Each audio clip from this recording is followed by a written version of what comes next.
Gracias por la invitación. Un placer. Gracias Miguel, gracias Alberto, a BCR, a Genelec. Y bueno, eh, la idea entonces es que hoy hablemos un poco en general de audio inmersivo, tanto para cine como para música. Más o menos entender qué es y como unas apreciaciones generales de cómo se usa, por qué se usa, cuál es la razón del detrás y por qué vale la pena hacerlo y como qué consideraciones podemos tener al respecto. Me gustaría de pronto tener una idea de la sala, qué tanto conocimiento tienen de audio inmersivo, qué tanto, o sea, digamos levantando las manos, ¿son ingenieros de mezcla? ¿Son sí todos acá? ¿No? Ok. ¿Está más del lado de la música, más del lado del cine y de la postproducción? Postproducción, ok. Mezcla en Hola. general, ok. Listo. Hoy vamos a hablar un poco de los dos lados, de postproducción y de música. Y como entender un poquito la diferencia de las consideraciones entre las dos cosas y, y pues que ojalá les ayude la información. Eh, a ver, entonces, Hola, hola. Ok. Hola, yo soy Sebastián Pacheco. Yo soy ingeniero de sonido de la Universidad de San Buenaventura. Sí tengo algo de concepto del audio inmersivo, más explorado, digamos, con el formato binaural, más que en formatos pues grandes. Pero sí hace unas 2, 3 semanas tuve la oportunidad de colaborar en un proyecto de la Universidad Javeriana de una experiencia audiovisual en sistema 5.1. Ese es más o menos ok. mi background. Bueno, entonces teniendo eso en cuenta, vamos a hablar un poquito de todo en general, sin mucho enfoque en uno o lo otro. Entonces, audio inmersivo, ¿qué es el audio inmersivo? Básicamente, como saben, llevamos mucho tiempo oyendo música en estéreo. En el cine ya llevamos pues bastantes años en formatos 5.1 y 7.1.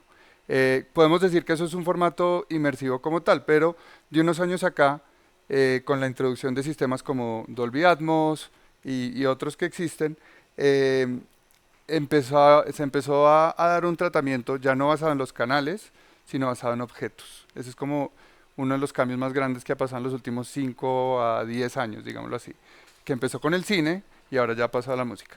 ¿Eso qué quiere decir? Cuando ustedes van a un cine normal, 7.1, y cuando uno está mezclando una película para ese formato, uno está pensando en el espacio y uno está pensando en los parlantes disponibles. Cosa que si usted está mezclando para 7.1 es muy diferente que si está mezclando para estéreo o para binaural o para cualquier cosa. Entonces es muy específico en los lugares y las decisiones que se están tomando al hacer las mezclas están basadas como en los parlantes, en dónde yo en los parlantes, qué parlantes tengo, dónde estoy poniendo mis sonidos. ¿Qué pasa con la introducción de sonidos basados en objetos? Un objeto se puede pensar casi que no solo como un sonido, sino como una coordenada. Entonces, ¿eso qué nos dice? Ajeno del sistema que tengamos, ajeno del número de parlantes que tengamos, el sistema que estamos usando hace la matemática para dar las coordenadas de ese objeto. En el caso de Atmos, además de las coordenadas, hay una metadata que incluye pues mucha más información, como tamaño y otras cosas. ¿Pero eso qué quiere decir? Que ajeno es si tenemos 5.1, 7.1, 7.14 como tenemos acá, 9.2.6, inclusive barras de sonido, la idea es que con la misma mezcla, eh, el sistema, ya sea Atmos o ya sea cualquiera de los otros, hace, digamos, el trabajo de entender qué tiene que pasar entre esos parlantes basado en el sistema para poner el sonido en el espacio donde lo queremos tener, ¿cierto? Entonces, da mucha más flexibilidad porque pues ya podemos pensar más creativamente la mezcla y pues aparte que como oyente, las personas tienen mucho más, o sea, la experiencia es mucho más real y la exactitud de cómo se perciben esos sonidos es mucho más inmersiva. De ahí viene la palabra, ¿no? Porque ya no estamos metidos en la mitad de un cuarto con un poco de parlantes, sino estamos metidos dentro de un espacio virtual, casi como una esfera creada por el sistema, que ajeno de cómo sea, siempre y cuando esté bien puesto, bien calibrado, ajeno al sistema, ustedes pueden oír sonidos en diferentes partes del cuarto, ¿cierto? Entonces, digamos que aparte, agregando que pues eso nos dio altura, que era algo que no existía antes en 5.1 y en 7.1, ¿cierto? Que es ese tercer punto 4 en este caso, que son los 4 parlantes de arriba. Hay sistemas con 6, en cine, en arrays pues hay pues más parlantes, hay más canales, pero el concepto es exactamente el mismo y es que nos da altura, y entonces ya tenemos, no tenemos un cuadrado, sino tenemos una esfera, tenemos un sonido en un espacio de 3 dimensiones, ¿cierto? Eh, bueno, en cuanto a formatos, tenemos formatos como Atmos, que hoy en día es, digamos, el más usado, tanto en cine como ahora en música. También existe lo que se llama Ambisonics. Ambisonics es un formato más abierto, digamos que depende mucho más de quien lo usa, de decodificar los sonidos, de que el sistema sí esté bien puesto, y se usa más para, digamos, instalaciones sonoras, o para cosas un poco más abstractas, digámoslo así, ¿cierto? Cuando estamos hablando de música o cine, eh, digamos que el pionero hoy en día pues es Dolby Atmos, pero pues hay otros formatos como DTS:X, Auro 3D. Eh, Ahora ya entrando, una vez entendiendo la parte técnica, es importante como entender el por qué, ¿no? O sea, ¿en qué mejora la experiencia? ¿Cierto? ¿Por qué vale la pena audio inmersivo? Y esto es una pregunta muy importante, tanto en cine como en música. Yo creo que en cine es muy claro, ¿cierto? O sea, cuando estamos viendo una película, y esto yo creo que es real, es verdadero, sea una película de Marvel de superhéroes, o una película, no sé, en una casa de 2 personas hablando, eh, digamos que el sonido es increíblemente importante en establecer el momento, establecer el lugar y establecer la historia, ¿cierto? Sin sonido no existe la historia, ¿cierto? Muchos de ustedes habrán visto películas de estudiantes y de las primeras cosas que lo saca, o por lo menos a mí, que lo saca uno del momento, es cuando se alcanza a oír, no sé, que dentro sale un micrófono o que se siente el sonido, ¿cierto? Entonces en la postproducción el sonido casi que no se debe sentir de cierta forma, ¿cierto? Debe ser transparente en el sentido en que está en pro de la historia, ¿cierto? Siempre buscando cómo mejorar la historia o cómo agregarle a la historia. Por ejemplo, acá, o sea, es un buen ejemplo, ignorando, digamos, el proyector. Si nosotros estamos acá en esta, si esto fuera una escena de una película o de una serie de televisión, ¿cómo hacemos para entender que estamos en una universidad? ¿Cierto? Visualmente, digamos que se está viendo pues unas sillas, el piso, ¿cierto? Claramente esto es un aula, pero sonoramente también hay cosas que se pueden hacer para que se entienda, oh, bueno, estamos en una universidad. No vamos a ir un helicóptero, no vamos a ir perros, no vamos a ir, no sé, la típica gringa que es la maquinita de podar el pasto. Vamos a ir, obviamente, estudiantes, gente, de pronto entender con reverberaciones que hay eh, como corredores grandes, ¿cierto? Entonces no solo la gente cómo se oye, ¿cierto? Sino entonces corredores grandes, de pronto lockers que se abren o se cierran, muchas puertas. De pronto estamos en la mitad de una clase, entonces no ser tan obvios, pero entender que en todo momento, no importa la escena, siempre hay eh, cosas que se pueden hacer con sonido para ayudar a contar la historia. Entonces, si le agregamos a eso el, el plus del audio inmersivo, pues eso nos da mucho más con qué jugar, ¿cierto? Porque tú poder entender que puedes poner algo en un punto súper específico o que puedes rodear el cuarto y darle como diferentes dimensiones, al agregar esos sonidos, pues se va a clarificar mucho todo. Entonces nos da como mucha más flexibilidad y mucho más, nos ayuda como a crear ese mundo de una forma como más útil y más fiel y que nos ayuda mucho más a la historia. Eh, bueno, eso primordialmente quería poner esto para ponernos un poquito en un espacio de entender las posibilidades con el sonido inmersivo, entender diferencias de espacios, como, o sea, nos puede hacer sentir que estamos en un lugar pequeño, nos puede hacer sentir que estamos en un lugar grande, nos puede hacer sentir que hay algo dentro del cuarto, inclusive.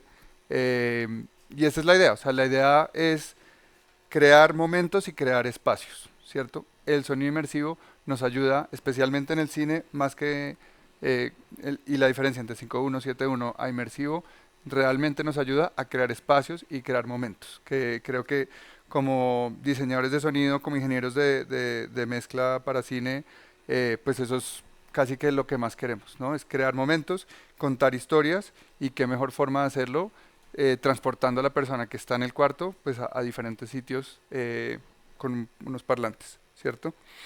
Em, bueno, con eso yo pregunto, a ver, de pronto que alguien me diga, ¿alguien ha podido ver alguna película en Atmos acá en Bogotá o en alguna parte? No, sí. Cuéntanos tu situación, tu experiencia. ¿Te diste cuenta de algo? ¿Sentiste algo diferente? ¿Viste algo diferente? Ok. Sí, bueno, yo vivo en Atlanta, entonces allá casi que Todos. una vez fui a una sala Atmos, ya no quiero regresar a ver una película en una sala normal. La última que vi fue Deadpool y fue espectacular. O sea, tú de verdad sientes y lo que más me gustó de esa película es que el director de la película al inicio da como un discurso súper pequeño y dice que la película fue pensada para ser escuchada en una mezcla, en una sala Atmos. Entonces, pues es muy bueno que obviamente empieces tú la película como listo, el director lo tenía pensado de esa manera y pues lo voy a experimentar de esa manera. Entonces, eh, me pareció súper, vale Chévere. mucho la pena. Chévere que digas eso, o sea, porque en realidad, eh, digamos, especialmente pues en Estados Unidos, pero ya muy mundialmente, no solo para cine, sino también para plataformas, pues ya se ha vuelto un estándar. Ya prácticamente toda película, toda serie que se hace, tiene que salir con su formato Atmos. ¿Por qué? Porque, pues por un lado, hay unos lados comerciales, pero también como creadores, lo que tú dices, una vez uno tiene esa experiencia Atmos real por primera vez, ya uno ya no quiere volver a oír una película normalmente.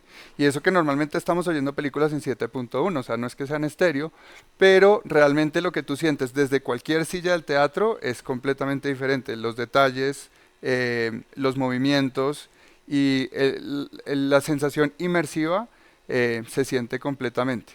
Entonces, la pregunta es, como ingenieros y como diseñadores de sonido, ¿cómo usar eso? ¿Cierto? Porque también pasa otra cosa y es de un momento a otro tenemos un mundo y tenemos un paneo que nos da un sonidito que podemos oír, mover por todo el cuarto. Y pues claro, cuando uno empieza, especialmente al comienzo, cuando uno empieza a mezclar cosas en Atmos o comienza a jugar con sonido inmersivo, pues uno quiere mover todo, uno quiere que todo suene super Atmos, super inmersivo. Y eso es pues el primer error de casi todos los ingenieros de mezcla cuando comienzan a trabajar en formatos inmersivos. O sea, si todo se está moviendo por todo el cuarto a todas horas, pues ya nada se va a sentir que se está moviendo, ¿cierto? Uno no va a sentir nada. Entonces, es de verdad entender qué vale la pena mover, por qué vale la pena y a lo que venía desde antes. O sea, el sonido, yo pienso mucho que el diseño de sonido, el buen diseño de sonido es casi que invisible. O sea, que si ustedes están viendo una película y ustedes dicen, uy, qué buen diseño de sonido, a no ser de que sean diseñadores de sonido o ingenieros de mezcla, pero es muy, o sea, a mí me parece que un oyente normal casi que nunca debería sentir eso, pues a no ser que de verdad esté parándole bolas. ¿Por qué? Porque siempre tiene que ser en pro de la historia, en pro del momento, en pro de lo que está pasando. No se tiene que hacer dejar sentir. Eso no quiere decir que siempre tenga que ser sonidos demasiado sutiles, ¿no? O sea, el diseño de sonido puede ser fuerte, puede ser completamente envolvente, pero si es en pro de la historia, de la película, de lo que está pasando, pues va a ser parte de una experiencia y no algo que sale a relucir por sí solo, ¿cierto? Entonces, pensando en el audio inmersivo, eh, es casi que al tener esta arma, es como saberla cómo usarla y en qué momento usarla. Entonces, no es solo mover cosas alrededor de un cuarto, es saber dónde poner las cosas, es saber crear espacio y decir un grillito aquí, un, una personita hablando acá, ¿cierto? Es cómo creamos y cómo abrimos ese espacio o cómo lo cerramos, ¿cierto? El silencio, por ejemplo. El silencio en cine es una cosa muy importante, me parece a mí, y es un recurso, pues casi que en cualquier tipo de película, el silencio es tal vez el recurso más importante. Y uno cómo hace para saber manejar ese recurso eh, Y en el sonido inmersivo, pues el silencio puede ser todavía aún más impactante. Porque, ¿qué es el silencio? ¿Cierto? El silencio es la ausencia de sonido. ¿Cómo percibimos eso? Al tener mucho sonido, al tener muchas cosas, de pronto, al no oír eso de un momento a otro y a ver cosas sutiles, pues lo que percibimos es sonido, es silencio, perdón, ¿cierto? Entonces, como diseñadores de mezcla, perdón, como diseñadores de sonido, como ingenieros de mezcla, siempre pensando en pro de cómo nos sirven estas herramientas, ¿cierto? Para crear silencio, para crear ruido, para mover cosas, para dejarlas quietas, para crear espacios grandes, para crear espacios pequeños, ¿cierto? Otra cosa que quería mencionar antes, pues que es muy obvio, pero pues es muy importante tenerlo en cuenta, que va un poco a lo que ella decía, y es que como ingenieros, como diseñadores, entender no solo la historia, sino entender pues las colaboraciones, ¿cierto? El director con el que estamos hablando, si es un músico en temas de música, siempre esas conversaciones son demasiado importantes para entender no solo lo que la persona quiere y la historia que se está contando, sino también entender las expectativas, ¿cierto? Y manejar las propias expectativas de uno. ¿A qué me refiero con eso? Director que venga y diga, yo quiero algo grande, quiero algo que se mueva, quiero algo durísimo. Entonces hay que entender que para sentir esos momentos, tiene que haber esos contrastes de los que estamos hablando, ¿cierto? Entonces, siempre es muy importante esa comunicación y ir en pro de la historia y de los colaboradores con los que estamos trabajando. Eso es súper importante. No sé si para los que no estén muy familiarizados con Atmos, que es lo que estamos usando acá, Atmos tiene digamos, dos categorías de sonido o de forma de manejar el sonido. Una son las camas y las otras son los objetos. Las camas vienen, digamos, de nuestros formatos basados en canales de antes, que pueden tener hasta 10 canales. 7.1.2 es, digamos, que el más grande, la cama más grande que se puede tener. Y los objetos pueden ser o estéreo o mono, que son estos sonidos que se están poniendo dentro del espacio, ¿cierto? Entonces, las camas están usando el formato, digamos, tradicional, por decirlo así, en donde es basado en los canales y en los parlantes, versus los objetos que están basados en crear coordenadas dentro de un espacio ajeno a la cantidad de parlantes que tengamos, ¿cierto? Entonces, lo que ustedes ven acá en bolitas son solo los objetos. Las camas no tienen esa representación gráfica. Entonces, la música, por ejemplo, se pone normalmente por camas. Acá, o sea, no quiero tampoco irme por ese camino porque para mí no hay reglas, ¿cierto? O sea, hay mucha gente que tiene muchas filosofías y muchas reglas de esto lo deberías hacer así y esto es así. Pero me parece que es importante, especialmente cuando la gente está empezando en estos formatos, que tome sus propias decisiones y que llegue a sus propias conclusiones, ¿cierto? Porque yo creo que, por ejemplo, con objetos en música hay unas cosas muy chéveres que se pueden hacer, con reverberaciones hay unas cosas muy interesantes que se pueden hacer también con objetos, entonces, porque reverberación es otra cosa que se dice normalmente, que es mejor tenerla en camas. Entonces, claro, esto es un formato, pues ya no es tan nuevo, digamos que tiene 5, no sé si ya casi 10 años, pero de todas formas, entonces hay ciertos estándares, pero me parece importante que cuando la persona está empezando a usar esto, tome sus propias decisiones, explore, vea qué le suena bien, vea qué no le suena bien, y ya una vez haga eso, de pronto leer un poco, mira, esta persona hace esto, porque esto es bueno, porque esto no es bueno, etc. Lo que estamos viendo aquí es, empezamos una escena muy cotidiana, muy real, y ustedes pueden ver que se está creando unos diferentes espacios adentro, afuera de la casa. Cuando empieza a oír la tormenta, empezamos a oír la tormenta, empieza a pasar poco a poco, empezamos a borrar los espacios interiores y los espacios exteriores, y todo se empieza a volver uno solo. Entonces, una vez más, es una herramienta que podemos usar para cambiar nuestra perspectiva y para ayudar a crear la historia, ¿cierto? Entonces, con esto terminamos la parte de audiovisual. Vamos a hablar un poco corto sobre cosas de música. ¿Alguien tiene preguntas de lo que hemos visto hasta ahora? Cuéntame. Bueno. Ok. Tengo dos preguntas Cuéntame. rápidas. La primera técnica y es, ¿por qué la disposición del sistema de esta forma y no de esta forma, que pudieron ampliar más, si hay alguna razón acústica o de pronto de configuración, porque sí veo las medidas Dolby en todo, pero sé que se pudo ampliar hacia allá. De pronto hubiéramos cabido más. No es crítica, es saber simplemente porque lo hicieron en esta disposición y no en una más amplia, donde tal vez el espectro hubiese sido más grande y cabría más gente, no sé. Esa es la primera. La segunda, yo tengo una disyuntiva cuando me entregan músicas para hacer postproducción, y es que seguimos manejando los mismos formatos de siempre en música que nos entregan, y nos los entregan en estéreo. A veces está monofónico. Pero para ponerlo en una mezcla inmersiva, no sé, supongo que estas son trabajos tuyos, ¿cómo prefieres recibirlo si sabes que vas a trabajar en inmersivo?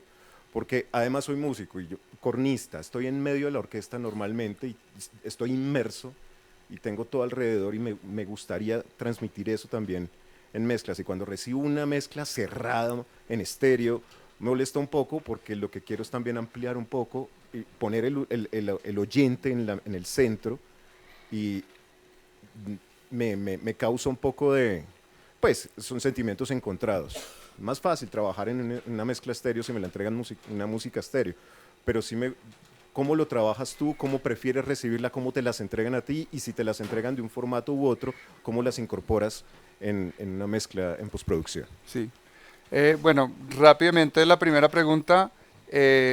Yo pues no trabajo con Dolby directamente, pero lo que sí te puedo decir es que las dimensiones son muy pensadas y muy medidas para que las cosas suenen como tienen que sonar en los lugares donde tienen que sonar. Porque a lo que hablaba un poco en el comienzo es que con formatos como Dolby Atmos, la idea un poco es que, ajeno al número de parlantes que uno tenga, si yo hago una mezcla en mi estudio y ponle que yo tengo 5.1 en mi estudio, si yo pongo la pepita, el sonidito aquí, la idea es que suene aquí, sea 5.1, sea 7.1, sea 7.1.4, 7.9, sea 9.1.6.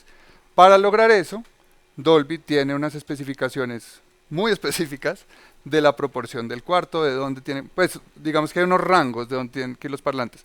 Pero si tú te das cuenta, digamos, de la forma del rectángulo, hay una relación, digamos, de frente contra lados, tiene que ver con cómo son los cines. No quiero entrar mucho en el porqué detrás de eso, porque pues, no es mi competencia para nada, pero sí sé que viene de unas mediciones muy específicas que vienen de Dolby, que para lograr que sea fidel, sea una mezcla más o menos igual donde tú la oigas. Básicamente es eso, ¿cierto? Lo segundo va un poco a la siguiente parte, porque digamos que no hay una sola respuesta en cuanto a en qué formato se recibe, qué es lo que quiere, ¿cierto? Todo va en pro de lo que se quiere lograr, tanto con la música, con la mezcla, lo que quiere crear el músico. Una cosa es para cine, otra cosa es porque lo vamos a ver en nuestro estudio Dolby Atmos, en Apple Music o lo que sea, ¿cierto? Para cine, igual, todo depende de qué se quiera lograr con la música, ¿cierto? Entonces, si tú quieres que la música sea algo muy incidental, ¿cierto? Muy, digamos, detrás de la historia, que simplemente nos esté apoyando, pero que no esté encima. Tal vez no queremos cosas muy abiertas y que se hagan sentir mucho, ¿cierto? De pronto hay otra música que queremos que sea muy inmersiva, que sea muy fuerte, que la sintamos, que se mueva. En ese caso, mientras más separación, mejor, ¿cierto? Entonces, si yo quiero que tu instrumento se mueva, pues yo necesito ese micrófono mono de tu instrumento, ¿cierto? Entonces, todo va en pro de lo que se quiere lograr, ¿cierto? Entonces ahí lo más importante es, sea en música o sea en cine, preproducción, mucha comunicación. ¿Qué queremos lograr? Bueno, entonces, si yo quiero lograr digamos que la separación y la inmersión más grande posible, pues yo quiero la separación en canales más grande que se pueda hacer, depende de lo que hayan grabado. No sé si eso te responde la pregunta. Depende, es básicamente la respuesta. ¿Cómo estás? Buenos días. Yo quería era hacer una pregunta que tiene que ver con esto y aprovechando la transición hacia la música. Es para que fuera más ancha tenía que ser más alta también, ¿cierto? o no necesariamente. Es decir, si La como sala. lo propone él, la sala tendría Sí que hay ser más unos, alta. sí hay unas especificaciones de altura. No te sé decir, no te sabría decir a ojo si estas son las que son o Y, no, pero yo creo que sí está y bien. respecto, claro, en el tema audiovisual, el manejo de la música, como lo mencionabas, puede ser muy diferente. Hace poco escuchaba yo una conferencia donde alguien hablaba sobre Dolby Atmos para música y la diferencia de un sistema para cine. Entonces hablaba de la diferencia entre una sala rectangular y una sala, digamos, más cuadrada, por decirlo así, o más cúbica. Em, ¿Qué tanto influye eso realmente a la hora de plantear un estudio o una sala Atmos pensada más para música que para cine? Claro. Pues acá un poco me refiero otra vez como un poco a Dolby hoy en día tiene muy buena documentación y tiene unas herramientas que ya están muy disponibles, de una que se llama DARDT, que digamos tú puedes poner ahí, mi cuarto tiene tales dimensiones y él te dice, mira, entonces más o menos pongan sus parlantes aquí y acá y estos son los delays.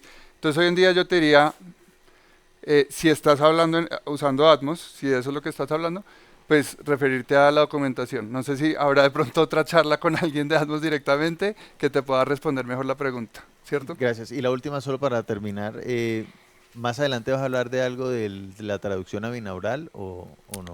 No. No, o sea, voy a hacer una charla porque creo que no hay mucho tiempo, pero déjenme, les hago un pequeño resumen digamos, hablar también de inmersivo para música, ¿cierto? Entonces hasta ahora hemos estado hablando de inmersivo para cine, para televisión, ahora pasamos un poco a ir inmersivo para música. No, simplemente entonces, digamos, tres cositas muy sencillas. El inmersivo para música. Yo que creo que es importante ahí. Lo que se decía antes un poco de cuando uno oye una mezcla en cine Atmos versus una mezcla en cine normal, con música yo creo que es todavía más impactante aún. O sea, cuando uno ha oído una canción 500.000 veces y se la sabe perfecto y la oye por primera vez en una buena mezcla Atmos, porque hay que decirlo que hay muchas mezclas regulares en Atmos, pues uno ya no quiere volver a oír la canción en estéreo y casi que se la tira para uno, oye cosas, instrumentos que nunca ha oído. Entonces es algo muy positivo, es algo que puede ayudar a la música a mejorarla, a mejorar nuestra experiencia. Al mismo tiempo, yo creo que es muy importante también entender qué se está queriendo lograr con esas mezclas Atmos, ¿cierto? Un poco lo mismo que hablábamos con el cine. No es coger soniditos y moverlos por todo lado necesariamente. Hay música en donde eso es lo que se quiere, donde se quiere crear ese sentimiento. Hay otra música en donde simplemente queremos crear un momento y un espacio. Muy parecido fundamentalmente a lo que estamos hablando en el cine. Eh, yo creo que ante todo, y si hay una cosa que quiero que se les quede de lo que hemos hablado hoy, es que todo es en pro de el contenido, ¿cierto? Y de lo que se quiere comunicar, ¿cierto? Sea en cine, sea en música, sea lo que sea. Hay una relación entre directores, productores, músicos, compositores y ingenieros de ayudarles a crear su visión, ¿cierto? Y a mejorar la visión y no a empañarla. Porque yo creo que es muy fácil con estos formatos nuevos empañar las cosas. Se oyen muchas mezclas en música especialmente porque como se ha vuelto como tan popular y me parece, es bueno, es como todo, son unos experimentos que está haciendo la gente, pero se oyen muchas mezclas en donde se sobre mezcla un poco la música. Y no necesariamente. ¿Qué se quiere lograr? ¿Qué herramientas tenemos y cómo usarlas en pro del contenido? ¿Cierto? Ese es un poquito como la, el resumen total. Pues tenía unas cosas aquí para poner, pero yo creo que de pronto lo dejamos así. Ah, bueno, otra cosa importante, perdón, hablando de música, que también me parece importante dejarlo dicho. Entender la diferencia entre mezclas Atmos desde el comienzo de la música, ¿cierto? En donde desde que se está haciendo la música se está pensando en una mezcla Atmos, ¿cierto? Y entonces entender desde el comienzo qué se quiere lograr versus mezclas que se hacen después de donde ya se hizo una mezcla en estéreo con un ingeniero de mezcla que ya dejó un sonido pasmado, que ya hicieron una masterización, que ya el artista está súper contento, ¿cierto? Y llega un ingeniero de Atmos y desparrama todo por todo lado y tú haces el lado entre las dos cosas y son prácticamente dos canciones diferentes, ¿cierto? Entonces ahí es muy importante siempre entender, así uno esté un poquito maniatado, que ya se creó un documento, ¿cierto? Ya se creó, digamos, un estándar musical y nuestro trabajo como ingeniero de mezcla Atmos en ese caso es, digamos, ayudar a mejorar lo que ya se hizo, más no tratar de reemplazarlo o tratar de cambiarlo completamente, ¿cierto? Entonces es un poco, pues sí, lo podemos dejar ahí. No sé si alguna otra pregunta antes de terminar. Listo. Así quedamos, entonces muchas gracias.